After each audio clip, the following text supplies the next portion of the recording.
Kamishna wa kikosi cha zimamoto na uokozi Zanzibar Rashid Mzee Abdallah amewataka askari wanafunzi wa kozi ya uongozi wa kati Senior NCOS kuzingatia masomo watakayopatiwa wakati wote atakapokuwepo chuoni, kwani atawajengea uweledi na ufanisi katika majukumu yao ya kikazi. Amesema hayo wakati akifungua mafunzo ya uongozi wa kati Senior NCOS katika chuo cha zimamoto Kitogani, mkoa wa Kusini Unguja. Amesema mafunzo hayo yatakuwa ya nadharia na vitendo ambayo yatawajengea uwezo na mbinu mbalimbali za kupambana na majanga ya moto yanapotokezea. Wakati wa mafunzo kama haya ndo tunatakiwa kuwajenga askari waweze kuwa askari kwelikweli, ili wakati tunapokwenda kwenye majukumu yetu, basi kila askari anaona hichi kumbe ni kitu cha kawaida.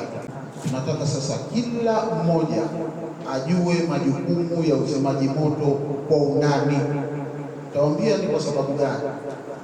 Hapo mwanzo hakukuwa na vifaa. Hapo mwanzo hakukuwa na uwekezaji mkubwa kama unaokwenda sasa hivi. Hapo mwanzo hakukuwa na majengo na uwezo mkubwa kama unaokuwepo sasa hivi. Kwa hiyo sasa hivi tunatakiwa kuzilinda mali za wananchi, za wawekezaji na za kwetu wenyewe kwa nguvu zote. Vipi tutazilinda? Lazima tuzingatie kile ambacho tunafundishwa hapa. Aidha, Kamishna Rashid amewataka wanafunzi hao kuzingatia sheria na kanuni zote zilizowekwa na kushirikiana katika masomo yao ili waweze kufaulu. Kwa hiyo hebu wekeni kichwani hiyo na mpeane moyo. Ukiona mwenzako anajilegeza, twende, sisi ni askari. Wako vijana kibao huko nje wanaitaka hii nafasi. Wewe umepata hii nafasi ya kuitumikia nchi yako, hebu fanya vile inavyotakiwa. Hapa hatupo kubomoana wala hatupo kuonyeshana, hapa tupo kufundishana. Mkuu wa chuo cha zimamoto Kitogani, mrakibu mwandamizi Makame Omar Mohamed, amesema kikosi kimejitahidi kuimarisha miundombinu ya vifaa, vituo pamoja na magari. Hivyo kuna umuhimu mkubwa wa wanafunzi kuyazingatia mafunzo yatakayopatiwa. Kikosi kimejitahidi sana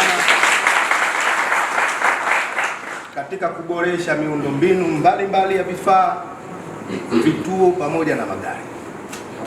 Lakini haikutosha kuona hivyo, imeona hata kama tutakuwa tuna magari mazuri, vituo vizuri, lakini bila ya wapiganaji waliobobea kazi za uzimamoto hatuwezi kufanikiwa.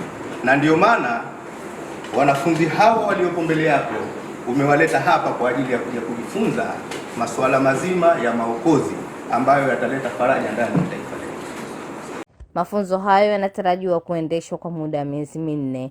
Nikiripoti Lafati Mohamed.